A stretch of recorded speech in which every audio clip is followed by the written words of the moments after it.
Hey, you know the song by now. You can enjoy the thrill of Panthers goals anywhere. Last week, we introduced you to the group that reimagined Panthers Pulse. With the help of a Brazilian songwriter and producer named Brian Cohen, the more than 50-member orchestra of the Palm Beach Symphony worked to create this rendition of the iconic goal sound.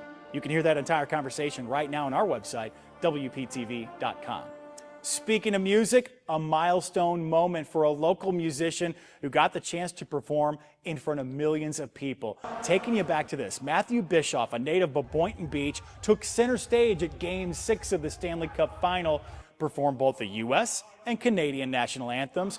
A Panthers fan through and through, Bischoff says he never thought he'd be a part of history. A dream come true. I mean, something that I've always dreamt of doing as a kid is just performing the national anthem at any professional sporting event.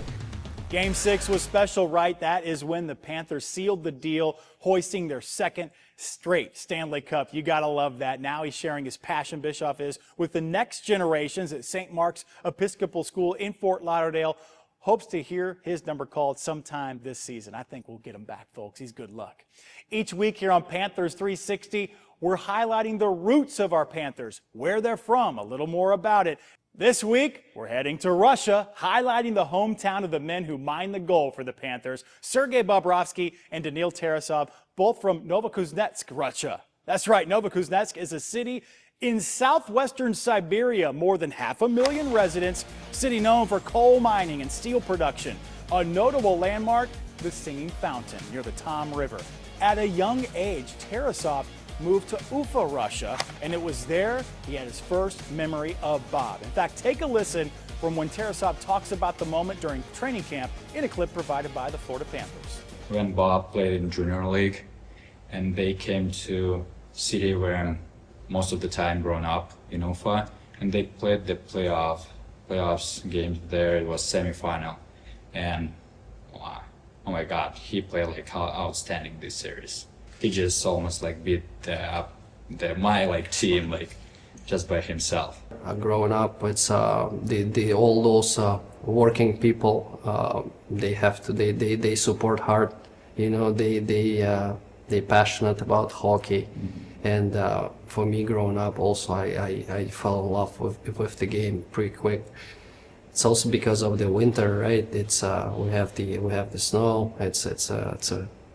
You know, they love hockey. You Panther diehards out there hoping Tarasov can shine in the net backing up Bob. But right now we're going to back it up, going back into the Panthers vault. A look back at the history of the franchise like we do here on Panthers 360. 2 for the price of 1.